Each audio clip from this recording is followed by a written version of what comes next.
Hello, Sophia here. As you may know, I work for a wonderful small business called Firefly Creative Writing, where I coach writers and lead creative writing workshops.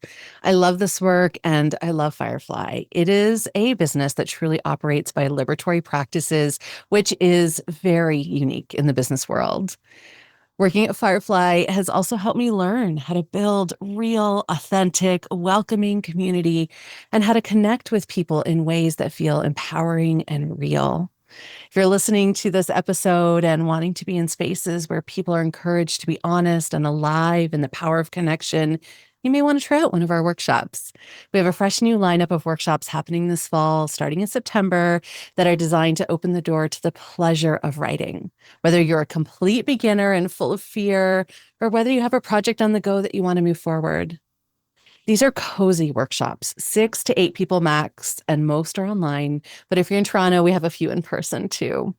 I'm personally running some of these workshops, so come hang out with me or see what my amazing colleagues are up to. Seriously, everyone on this team is so skillful and open-hearted. Any workshop you choose will be amazing. And I'm so happy to be able to gift to you $50 off the workshop with the code FATJOY. You can check out all the workshops at fireflycreativewriting.com, and both the website link and offer code are in the show notes. I hope to see you in a workshop and that you enjoy this episode. Hello, lovelies. Welcome to the Fat Joy podcast, where we talk each week about how to flourish in an anti-fat world. I'm Sophia Apostol, a fat professional coach who loves talking to other fat people about what it's like to live within oppressive systems that marginalize our bodies, and how we still dare to have the audacity and courage to reach towards our collective liberation and embrace our joy. Please know this is an adult content podcast, so there will be swears, we will be talking about harms we've experienced, and we will be rebelling against weight stigma, diet culture, fat phobia, ableism, racism, etc. You can get more Fat Joy goodness, including how you can support the podcast, through my newsletter at fatjoy.substack.com. And for episode transcripts, book reviews, and show notes, head to the Fat Joy website at fatjoy.life. I am so glad you're here. Enjoy this episode. Hello, lovelies. Welcome back to the Fat Joy podcast. I am Sophia Apostol. I'm so happy to be here with you today. And my guest for this episode is Charis Stiles. Hi, Charis. Hello. It's so good to have you. I'm super happy to be here. For those of you who are listening to this audio, you may want to check out the YouTube, because I was just admiring Charis's full, beautiful artwork, which matches the shade of her hair, which matches her shirt. And we were talking about how I was just told recently by a fashion stylist that I have apparently and obviously given up on all fashion. And so I'm currently aspiring to Charis's level of fashion and beauty sense. It is aesthetically so beautiful how you're sitting and where you are. So I just want to shout that out because that matters. It's taken a while to get here. And it takes a lot of vulnerability to be asking other people, how does this look, or kind of experimenting. So as I was telling you right before we started recording, I do not always look so coordinated. I'm about to turn 40. And so I'm trying to, feel like, who am I at this stage of my life? It's feeling pretty good. So thank you for the very nice feedback. Yeah. I love that bigger question of who am I? I feel like that question starts to get asked a lot as I'm about to turn 43. And I feel like I've been asking that in a deeper way since I got into my 40s. I imagine that's going to tie in with what we're going to talk about today, which is some of the core wounding and living with shame that has impacted who I was and now who I'm trying to be. So I'm excited to dive into all that with you. Yeah. Yay. But first, I know who you are, but how about you tell us who you are? Who are you, Charis? What do you do in the world? Yeah. So I'm a licensed clinical social worker. I'm a therapist operating in California. I do just telehealth, which is also why I've invested in a nice little viewing station for my clients. Yeah, so I focus primarily on fat liberation work. Sometimes that means I work with clients that have eating disorders or eating disorder histories. Sometimes that means just working with folks in larger bodies around self acceptance. How do we operate in this world, not buying into diet culture? How do we, live in our bodies comfortably without feeling like we have to shrink? And then I work a lot with self compassion for people that maybe are neurodivergent or struggle with codependency or just in general have felt like I'm an outsider. Yeah, I don't fit in. I'm queer and I love working with queer people at all of these different intersections also. So yeah, that's kind of what I do. Yeah. So good. So good. And I love that. I have to say, it's like soothing to my soul to hear someone say, yeah, I'm a therapist and I focus on working with fat liberation, fat positivity, anti-diet culture. Like, oh, it's just so nice that they're out there and I've been so lucky to talk to many people who focus on that. Because when I was going to therapy, that was never something that I even knew was an option. And I don't know that it would have been I don't know if I would have been able to find someone even who did that, especially when I was going through my eating disorder recovery. Oh, that would have been nice. So thank you for the work that you do. It's important. Yeah, it was really bred out of an experience I had with my own therapist many years ago. She's a lovely woman, but she is very thin, has always lived in a thin body, has always been very able bodied also. I live with autoimmune issues too. And so just like living with a body that sometimes does not operate the way I would expect it to, or right, it throws me a lot of curveballs. And I was trying to explain to her one day of like how I don't feel like the world communicates to me that I'm welcome.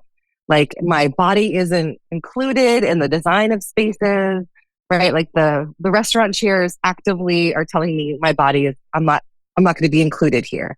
And she like just was not getting it. She was so like baffled by this. It was so foreign to her. And I just like yelled at her. I started just yelling. I was like, you don't get it, what it means to be a fat person in this world, or what it means to be someone who's not always very able bodied. And she just, was really shocked by it. We repaired and, she was my therapist for many years later, but it was a wake up call for me of, oh, this is really needed. Therapists need to be able to understand this lived experience. And that is ultimately what led me to move from my kind of agency work into private practice world. Nice. Yeah. And I was reading in your bio that you actually do help other therapists become more fat positive aware, yeah. And I I want to make a joke about I hope you still yell at them, but I'm sure you don't. I try not to now. Yeah. It's probably much better received the way you do it. So, Charis, this is such a perfect lead into your own journey. What has been your experience living in the world as a fat person, as a queer person, as someone with autoimmune? You've got a few things going on, a few intersectionalities, and I imagine they've all impacted your life in various ways. So, tell us a little bit about that. I don't even know where to begin, but I think very early on in life, recognizing there was something different about me. I think that primarily was my queerness, but also my body was always different, either in the way it functioned with like health issues or just the way it took up space. I grew boobs really early. I sprouted up tall really early. Like I just was always sticking out. And so I think that really shaped this feeling of there's something different about me. I don't quite fit. And so, of course, it led to a lot of shame experiences for me. I started to learn about more broader, like body positivity. Honestly, in the first years of like Pinterest, I feel like that's where like fat fashion started to show When up. was that? Like, what year? Do you know around what year? Thinking I was in grad school, so maybe like 2008, 2009, kind of around then. That's when I remember being like, oh, there are fat people talking about fashion. And so that was my entryway to like, oh, maybe my body doesn't have to change. Maybe I don't have to change what my body looks like. And then when I started having real clear signs of autoimmune issues, my body went through a lot of dramatic changes, primarily like really rapid weight gain. And like, I don't need to say the pounds what, like how many pounds I gained in that year, but it was really dramatic change. And every physician I went to was like, oh, well, the weight, of course, the weight is the cause of all these other symptoms. And I kept trying to describe the weight as a symptom, not a cause. And they weren't really getting it. And a lot of people just assumed I was depressed. But I'm like, no, I am a mental health professional. Like, I know this is not depression. And it took 6 years of getting to get diagnosed. And then once I was diagnosed, like it's been very radically different. But in that time, I think I also started really developing a more thorough like disability justice lens. And that really connected to like, yeah, this fat liberation lens. And so it took some like more, mainstream body positivity and really politicized it and really saw its interconnections with all these other liberation movements, all these other systems of oppression.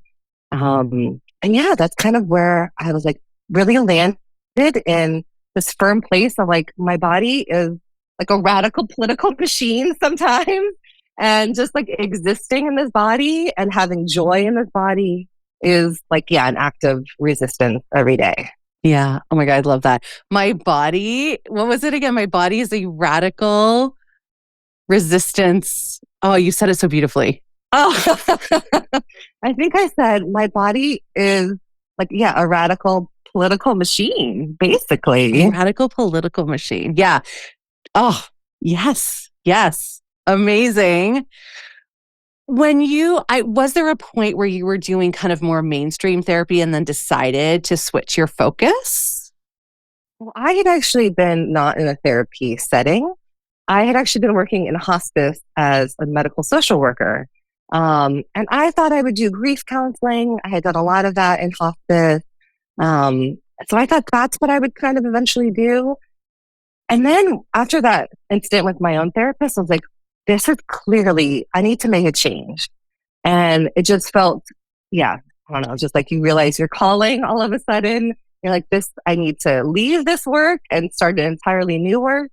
And so, yeah, I do general therapy for folks also. But I would say most of my work is on this topic. Yeah. I think I know the answer, but I think I'm curious what your perspective is. Do you feel like because you are fat yourself, clients are wanting to choose to work with you for that perspective? Yeah. I think so. Yeah. I think it helps for them to see my own fatness, especially before the pandemic when I was doing this in person. My belly is like in the room very obviously. And, like my thighs are spreading out when I'm sitting across from you. And right. And to see that I'm wearing clothes that don't hide my body. I think that was really powerful for people. Yeah, absolutely. Oh, I love that. My belly is in the room. Yes, it is. Oh, all right. So, one of the things we kind of went back and forth about a few topics, and maybe we'll have you back. But what we kind of decided to focus on today was this idea of core wounding and how that connects to living in a larger body. And I'm so excited about this topic because I feel like with the coaching that I do, so I'm not a therapist, obviously, but I'm a trained coach. I've been a coach for 10 years. And so I work primarily with leaders. That's kind of the bulk of my work. So leaders who are in big organizations, everything from like, the army to Google and everything in between. And I also do creative writing coaching. And it's so fascinating because no matter what I'm coaching people on, at some point, usually pretty early on, as that trust is growing, I'll ask a question like, I'll ask a question like, so if you think back to your childhood, can you see patterns of what you're experiencing right now? And they're always like, oh, yeah. And it's this moment for them of like, oh, there is this pattern that has been established since I was quite young, that is now still showing up, perhaps previously unsurfaced, or this varietal of it. Because as I certainly know, every time I think I've cleaned my wounds out, there's another layer to be explored. And then tracing it into what's going on for them right now, whether that is about being more visible at work. I mean, talk about being told you need more visible to elicit the feeling of shame, and definitely childhood stuff, or writers who are trying to really tap into deep creativity and the vulnerability that requires. So there's all these connections back into kind of where into our core wounding. And so I'm really excited to talk to you about that today. And I'm wondering, what is the thread that we start pulling? Where do we go into this topic? Yeah. So I think I use core wounding, shame a little bit interchangeably. They're slightly different, but they're kind of the same thing. And so I think about core wounding as like these really basic human needs of belonging, feeling accepted, feeling like you're lovable, right? Like, oh, I already feel tender just like saying those things out loud. And I think that that's like a pretty basic human need.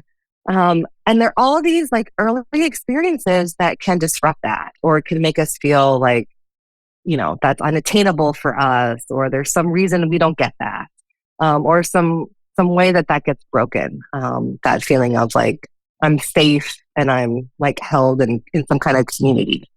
Yeah, yeah.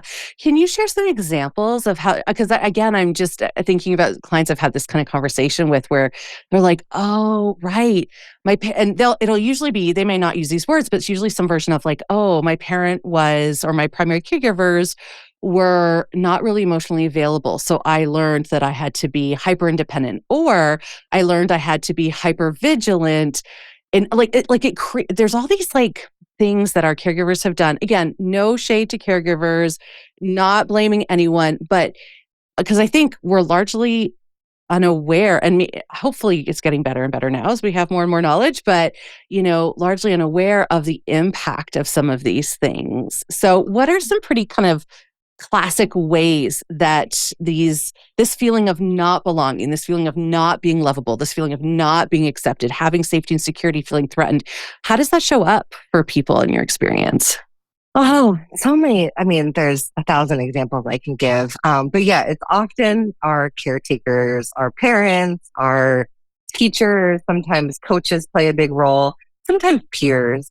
But it's often, yeah, the adults in our young little life that communicate there's something about us that is not quite right, or something that we need to fix, or some way that affection is conditional. So yeah, sometimes it's just like the old disciplinary ways of like time out, or you don't get to sit at like you can't be at dinner, you have to go in your room. Like just simple things like that can sometimes communicate I'm on the outside. I don't get to be in the heart of it. I've had examples from clients of like coaches, in early, even elementary school, like sports, telling especially girls like that your body is either too big or something about your body needs to change. Um, I've had a lot of examples of people with like peers that we learn to be mean to fat kids really early.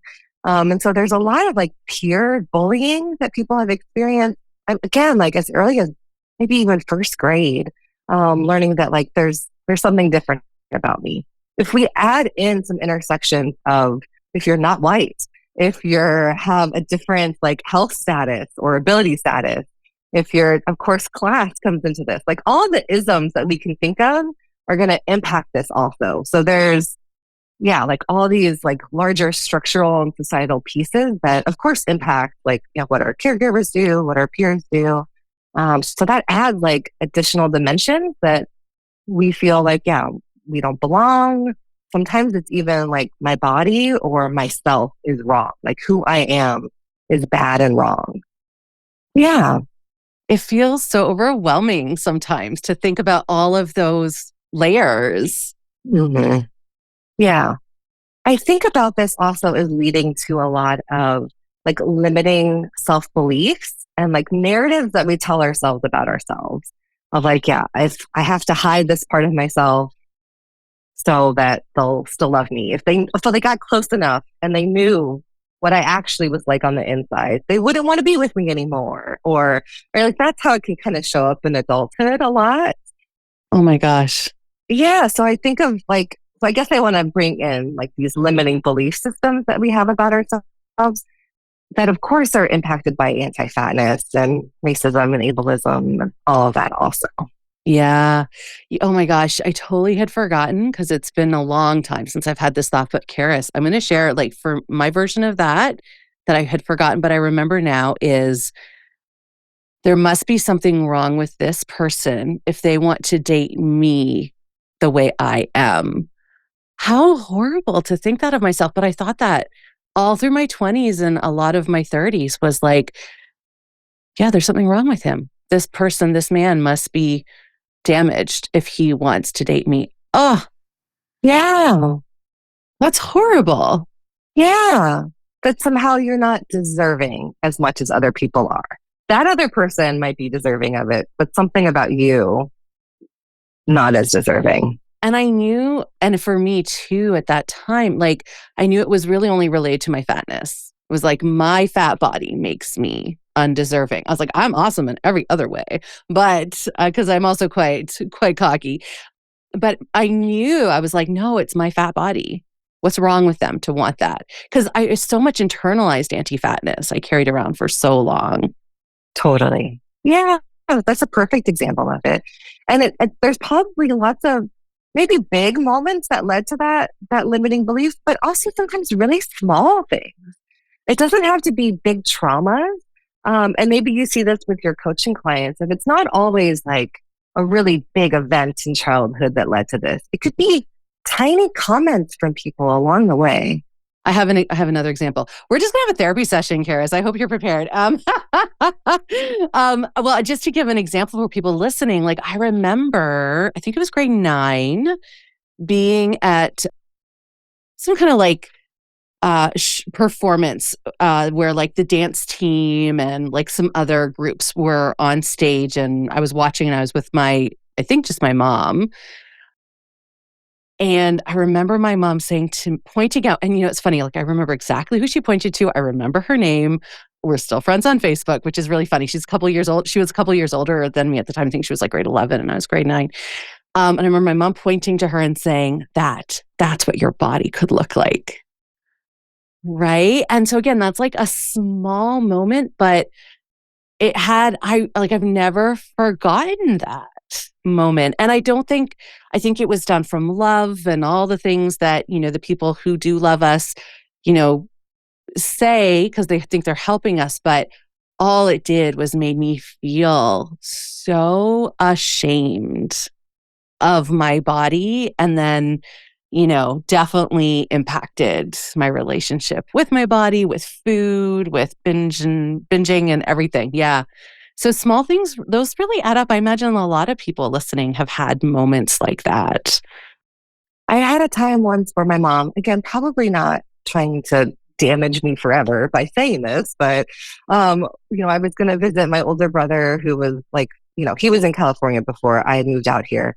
And she was like, you're going to embarrass him because of, at that time, like the way I was dressing, which was, very like hippie. And she was like, and just like all thrifted clothes and stuff. And she's like, you're going to embarrass him by like your appearance. And of course, I also thought that meant like my body and like its size and its shape. Yeah.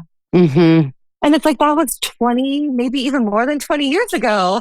And I still can remember exactly where I was in the dining room when she told me that. And that has stayed with me for so long. Yeah. Right. And I imagine, I don't know if it's true with your mom, but I imagine if I asked my mom about it, she would probably say, I would never have said that. I'm like, and then I'm like, did I make it up? No, I wouldn't have made that up. Right. So then I start gaslighting myself. I'm like, no, I'm going to actually just trust my memories. They may not be 100% perfect, but like, I wouldn't have made that up. So that's hard too, because if you are wanting to have any conversation or with a lot of times in my experience, at least, like my parents don't remember saying these things, which makes sense because why would they? It wasn't impactful for them. I was the one who was impacted, right? Right. Yeah. And at least in the case of my family, the things my grandmother said to my mom were even worse than what she said to me. So, I've learned to have a lot of compassion for her and seeing like this is a lot of progression that she has made in the family system, right? If you zoom out to the generations, you can see there's been progress, but yeah, it's still super hurtful. I think that speaks to, yeah, we don't always get closure on these kinds of moments. We don't get to repair them. Like that's the work we have to do as adults. It sucks, but that's the work of, I think of it as like raising ourselves. Like that's the kind of stuff we have to heal for ourselves. Yeah, I really like the word reparenting. Although it's funny, I remember the first time I used it with my mom, she's like, I don't like that word. I'm like, you wouldn't.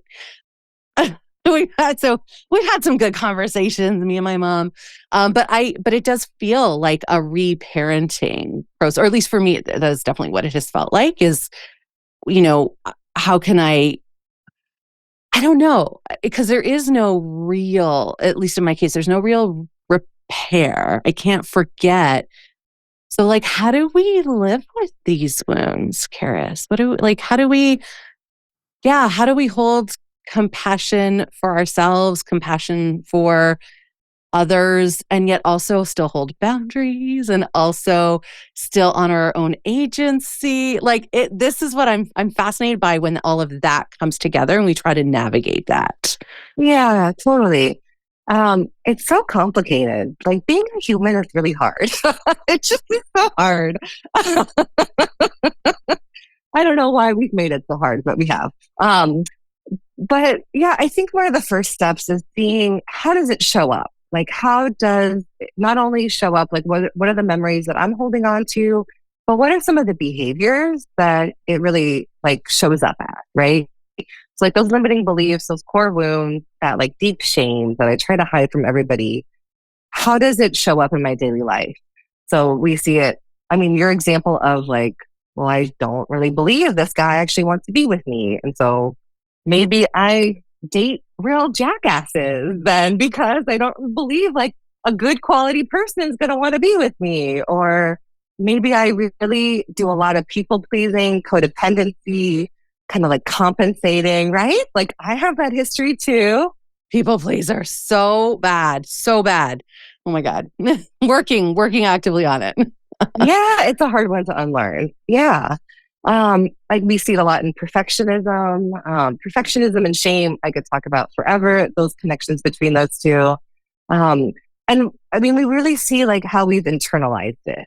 And before we started recording, kind of talking about externalizing versus internalizing. And these moments where like, especially with someone like a parent or someone that we think loves us or should love us pretty unconditionally, when they give us these kind of messages, like, of course we internalize them, especially as kids. Like we internalize a lot as kids. So we really internalize blame, and then really placing like our sense of self or our sense of self-worth on external feedback. And that's one I see like all the time. I think that's a super normal one. Can you give me an example of that? Like, how does that show up? Yeah. So if you get, maybe not so great feedback at work, you're like devastated. Like, who am I anymore? What am I doing here? Like, right, you're spiraling, you can't sleep, like it kind of consumes you. Or we see it a lot in dating of, okay, I have to really prepare for this date. I have to, like, I'm analyzing everything he said, everything she said. What am I going to do next? What am I going to wear? Like, it's just like the mental and emotional effort into preventing like any potential bad feedback, examining any feedback you have, like you do get of like, what does that really mean? Like, right? Like it's just like the ruminating, I think is a good example of it. Oh, that's so good. Yeah, the ruminating, and I'm also again hearing this like hyper vigilant state, and also like a lot of suspicion. Like, no, maybe it's, I don't know. This might be very therapy of me, but like, if I can't trust myself, how can I trust anyone? It's like that whole relationship with self trust not being there. Mm-hmm. Yeah. Yeah, I see that. And then I also see I can't trust myself. I can only trust other people. Oh, interesting. Right. Oh, Which, I grew up in a very like religious household. And so that was very directly the message of like, you know, especially growing up Southern Baptist and growing up queer and being like, yeah, I can't trust my desire. I can't trust my body. Um, and so learning to, yeah, trust others and really actively untrust yourself. Yeah. Well, and that makes me think about how diet culture actually trains us to also do that, to ignore an intentional weight loss, like ignore your hunger cues or just drink water and eat celery instead of actually eating, right? Like we're really taught to disassociate from our body's own wisdom and authority. 100%. Yeah. I remember this, maybe it was actually even on Pinterest back in the day, but like a little like diagram of like, oh, if you're craving this, actually eat this. Oh, if you want chocolate, oh, you want magnesium. So you want almond. And if you are craving this, oh yeah, drink water instead. And you're like, no, let me just have the chocolate. Why? What's wrong with the chocolate? But like exactly, like I can't trust my cravings. It's actually almonds that I want, not the chocolate. I'm like, that's ridiculous. Yeah. So how do we go from believing that we want the almonds to actually honoring what we do want and trusting our own desires? Uh, it is sometimes a lengthy process. So I give that caveat of like, this is not an easy thing to fix because we're talking about potentially decades of messaging that we're having to unlearn. And of course, as a therapist, I'm like, yeah, this is long, sometimes even lifelong work. But I think about, well, first of all, like shame really thrives in silence. So letting this out, either in therapy, coaches, with trusted friends, even by yourself and maybe a journaling practice, like starting to let this out instead of holding it in is going to be really helpful. Developing stronger sense of self-worth.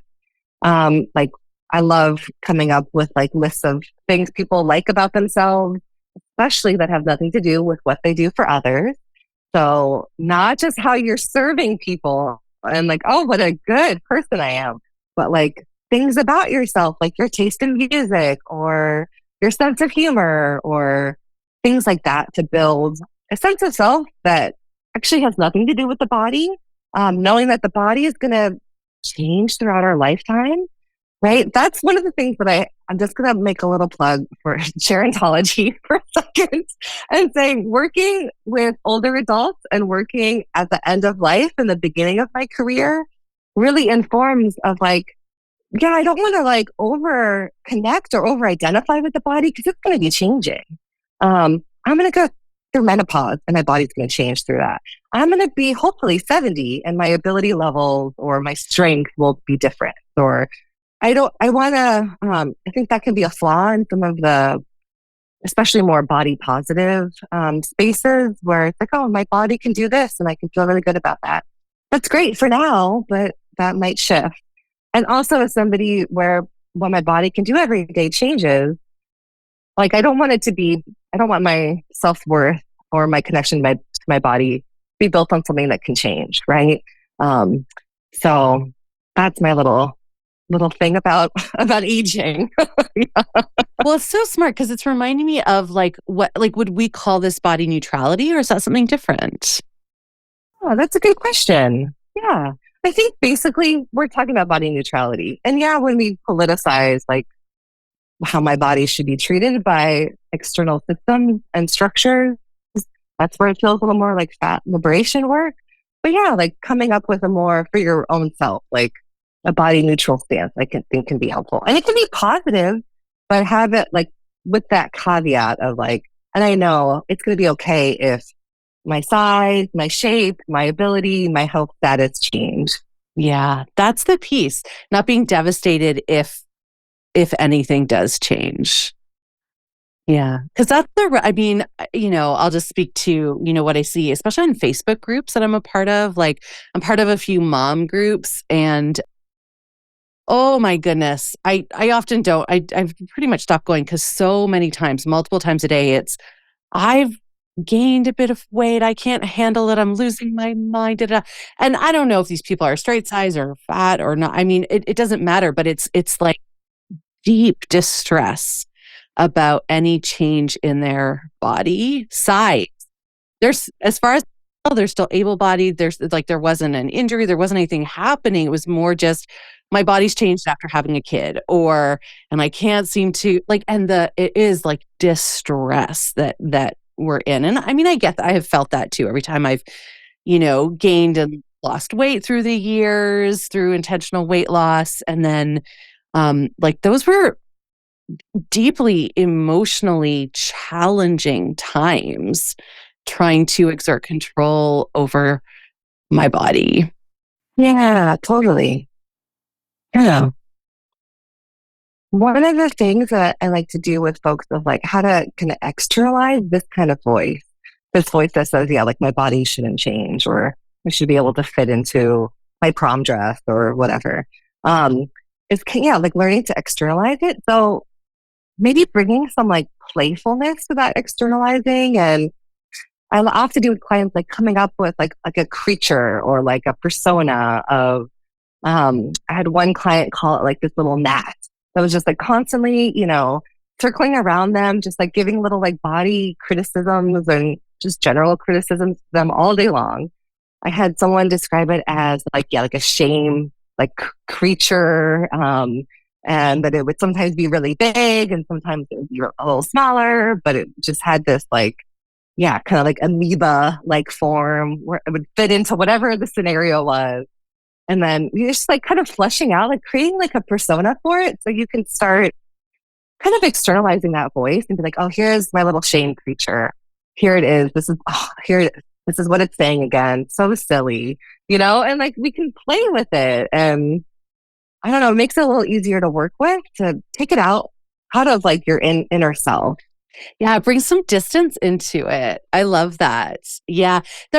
Is that come from what's it called? Internal family systems work, where we pull out like parts of ourselves so that we can, kind of have some space to interact with it, where it's not all like all the voices at once from the inside. Yeah, so that's an awesome technique for it. Yeah, you get a lot of nuance, where you get to know a lot of different parts and kind of what their different roles are. I think I came up with this technique from my expressive art background, which was a little more like, yeah, let's make like a sand tray and, use different little figurines or let's like draw this out. Let's even, move our bodies in this way. So I think that's kind of where that came from for me. But IFS is a totally useful technique for this also. Yeah, I love that. Yeah, with when we used to do inner critic work with the creative writing studio, when we would do more in person, we would actually give everyone around the table like a jar of Play-Doh and be like, okay, like make your inner critic. Yeah. We've shifted that, and now I have them draw. Like we'll like draw and have them describe it, like what do they look like? What do they sound like? What's their motto? What makes them happy? Like you almost build a character around them. Yes. Yeah. And then what I have them do is I'll then go to like the opposite part of themselves. So like their inner writer voice or their inner brave voice or their most vulnerable self, and create that character. And then we put them in dialogue with each other. Yeah. And it's so wild. Yes. Uh-huh. Yeah. I like to kind of come up with like kind of like the self-compassion voice. I often call it like the fairy godmother, like that just like swoops into the room and wants to like embrace you and just cuddle you and take care of you, and like something with that kind of vibe to it. Oh, I love it. Yeah. There's so many ways we can play with this. So anyone listening who's interested in this, like think of, I mean, maybe you say, I'll share something and then you correct me, you make it better. I'm curious. But I often think like, if there's a part that we're wanting to embody more, if there's a part of ourselves that we're wanting to turn the volume up a little more to help quiet some of the other nastier voices, like I love to think of it too, is like, what animal energy would that be? Would that be, do I need lion today? Or do I need like cheeky raven? Or do I need spider? So I think like this is where I think metaphor works so well for people to help conceptualize in an instant really complex ideas. Like if I want spider, let's say, I might want spider because I want it to just wrap something up and not let it move anymore. Right. But I could just say spider. And then there's like my brain. I mean, our brain loves metaphor, right? So I think what we're talking about too is rooted in that brain's ability to take metaphor and in one word know exactly the feeling to elicit and to evoke. Yeah, I love that. And like as we're saying, like add some play, add some like silliness to it of, how can we take ourselves and the world a little less seriously?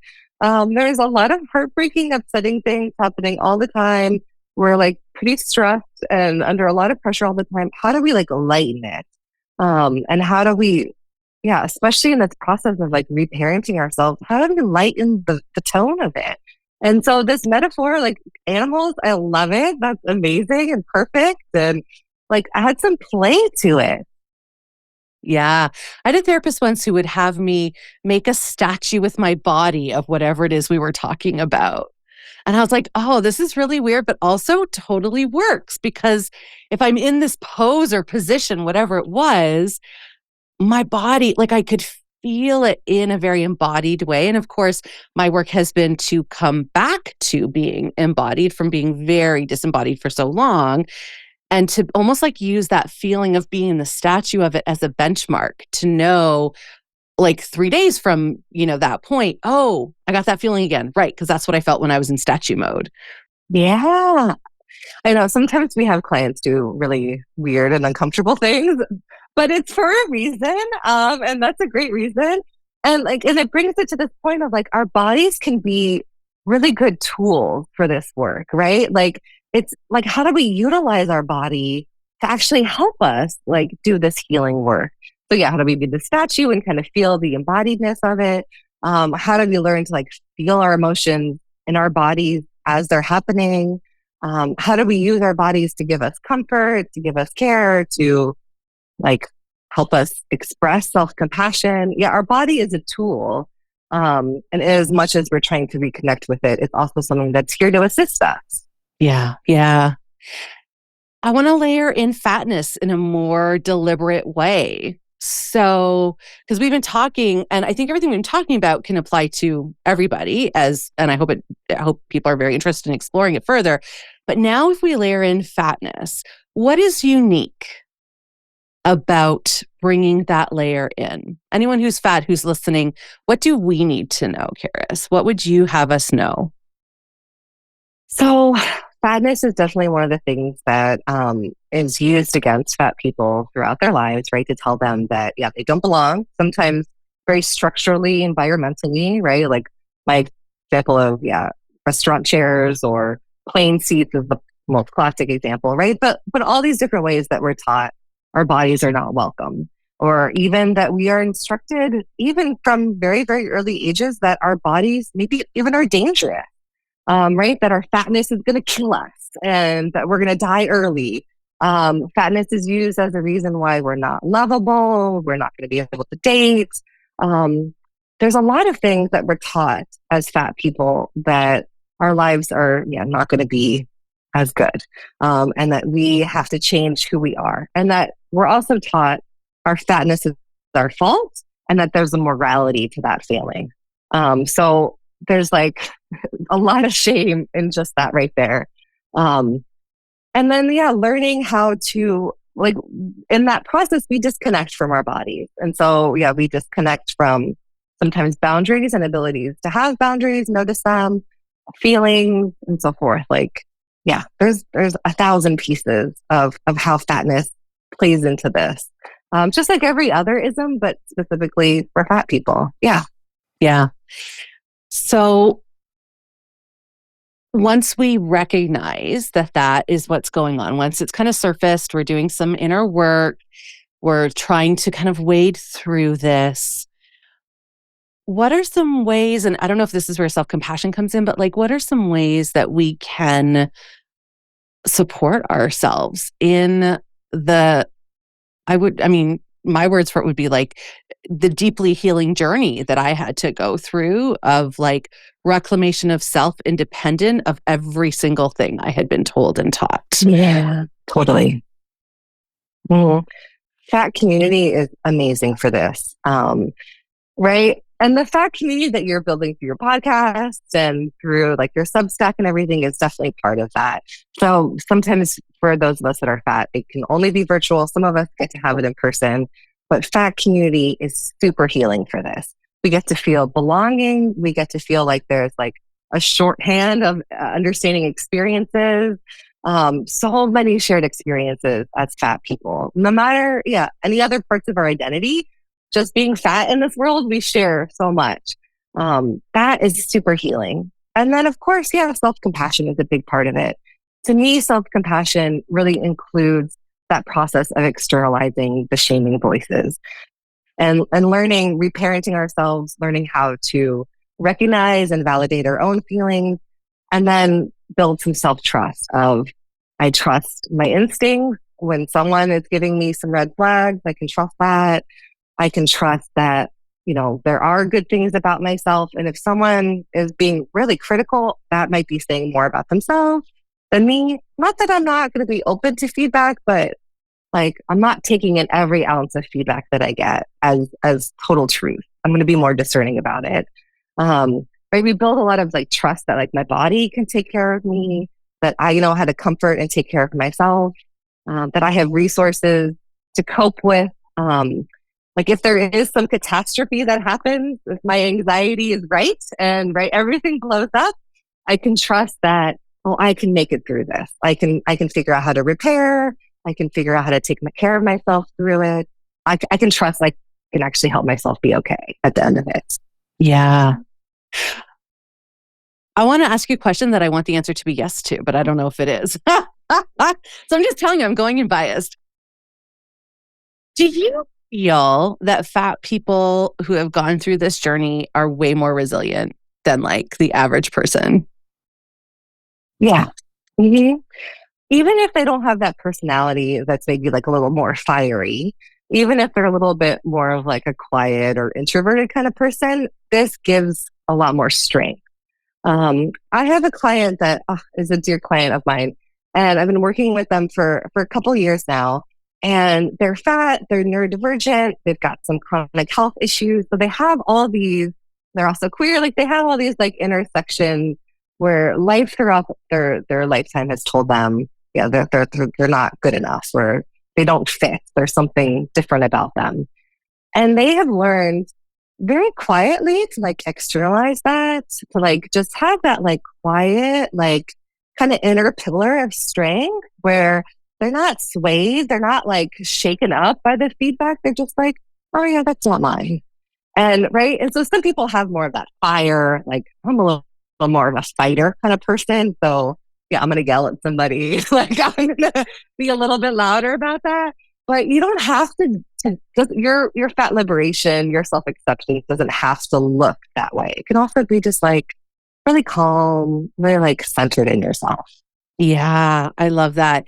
Yeah, you gave the answer I was wanting because I feel like I don't know, whenever life is always throwing curveballs and there's always unexpected stuff that happens, and I feel like my partner who has anxiety, he's like, "How are you not freaking out?" I'm like, I feel like I just know that it's gonna not that's gonna be okay, but like I know that I'll be fine because I have gone through so much. I've done so much work to come to my center, to know what that means. I have all these like beautiful scaffolding base coping skills. I have like my family of choice. Like I just have done enough where it's like, yeah, like I I know I will be able to weather this storm because I've weathered so many others.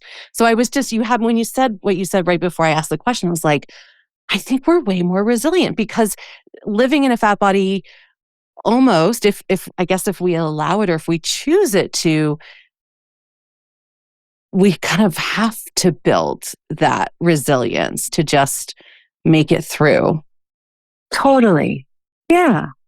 I think that can be said for a lot of people that are in these like groups where there's a lot of bias towards them, right? We all kind of have to, because otherwise it would be so crushing. And I think many of us let it crush us for a long time. And fatness is right. Fatness is one of the biases that we're taught we can control and that we should be able to, I mean, we not only can control it, but we should control it. So I think it's one that we internalize really, really easily. Yeah. Yeah. Agree. Yeah, so good. So interesting. I've loved this conversation about all of these aspects of core wounding and reparenting and how we connect to feelings of belonging and acceptance. So I want to turn to Joy, Charis. Because you're a therapist and because you support people in this way, I'm actually going to ask you a different question that I ask other guests. As a therapist, as someone who supports others, I may overgeneralize and say connect to their own joy. Yeah. Mhm. Yeah, their joy, their purpose, their reason for, moving through this world. What do you like? What do you think are the components of joy? Like, do you feel like we create it? Do you feel like it just shows up? Like, what do you think are the mechanics of joy? Oh, what a difficult question I to know, I know. You're welcome. You're welcome. really feels very individual. I think there are some personalities that have a little bit more of that, like buoyancy to their vibe, right? They're a little sillier by nature, a little more like out of the box kind of thinkers. I think can maybe naturally find that joy, that playfulness a little bit more easily. I think a lot of us that have been taught of like achievement is what we need to really focus on or doing, or people that maybe have, yeah, had to like struggle in different, maybe really large ways in life. Um, and I think I'm saying this again as I'm approaching 40 and just like feeling like the weight of middle age, like the heaviness of this time of life where we're so bogged down in daily responsibilities. I do think we have to start creating joy. And I do think for many of us, it takes sometimes effort, it takes vulnerability, it takes a willingness to be like embarrassing and embarrass yourself. And yeah, it takes a lot of vulnerability to create joy, I think. Yeah, I love that answer. Yeah, I'm with you. Also, could we just give a shout out to all the middle-aged people listening? It is really hard. Being middle-aged is hard. I'm really feeling it. And I'm still surprised. I shouldn't be. It's been a few years I've been feeling it, but like, oh, I'm like, surely it's going to get easier, but I don't know if it will until what, 60? I don't know. I will say from my gerontology days, older people, especially older women, report really high levels of like satisfaction. They usually feel better about their bodies. They report like better friendships. They honestly even report like better sex. So I do think it gets better. I think we're in a not so great time now, but I do think it gets better. Yeah. Oh my gosh. Thank goodness. Yay. Thank you for that. So what brings you joy, Charis? How do you connect to joy? How do you invite it in and create the conditions for it? Yeah. So animals are a great way. I have a very silly golden retriever and she is like the goofiest goo. So that is a lot of joy. I love making art and sometimes it's very silly, very ridiculous little collages. Sometimes I just make little wobbly ceramic pots and just like creativity is a fun way for me to experience joy. And then I don't have kids myself, but the kids in my life can be a great source of, yeah, like they don't take themselves seriously. Like they don't realize they're embarrassing themselves by dancing at like the taco place, right? They don't know what they're doing. So that is also, yeah, a source of joy for me. Oh, I love it. Amazing. Oh, Charis, you're delightful and brilliant. I'm so glad we got to talk to you. Thank you for taking us through all of that. And also for like the very real like techniques that you gave us, things that we can try. This was really a beautiful conversation. Oh, I'm so glad. This is stuff that just gives me life to be able to talk about. So thank you for having me.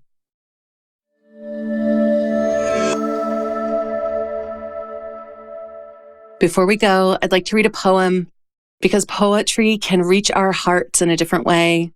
Poems can have us feel in a different way. And that's what this podcast is all about. Expanding our hearts, deepening our empathy, and inviting in joy.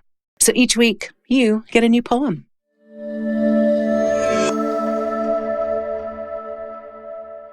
This conversation with Charis reminds me of how much makes us who we are, our lived experience, our wounds, our desires, our hopes, and how so much of it can feel quite happenstantial. I don't know if that's a word, but I'm going to use it. Happenstantial. This poem is called Starfish by Eleanor Lerman, and it has that same feel to me, this joy of the unexpected and unanticipated that we can roll with and open up to. So here it is, Starfish. This is what life does. It lets you walk up to the store to buy breakfast and the paper on a stiff knee. It lets you choose the way you have your eggs, your coffee. Then it sits a fisherman down beside you at the counter who say, "Last night the channel was full of starfish." And you wonder, is this a message finally, or just another day?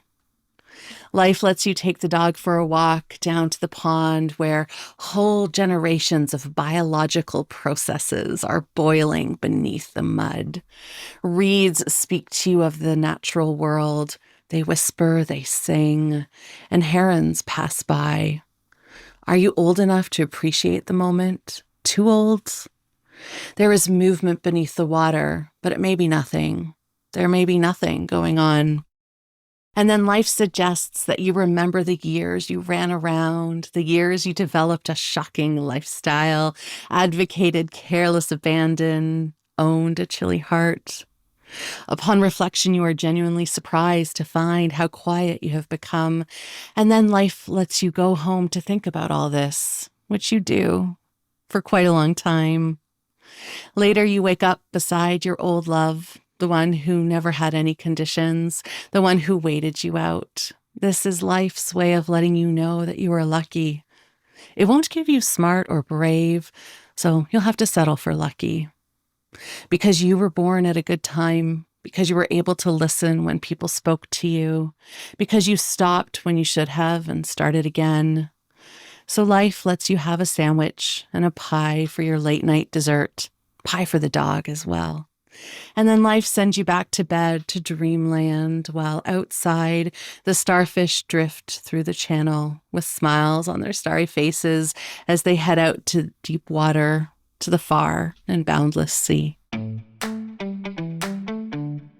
Thank you for joining me today. My hope is that you're feeling a little less alone and a little more seen.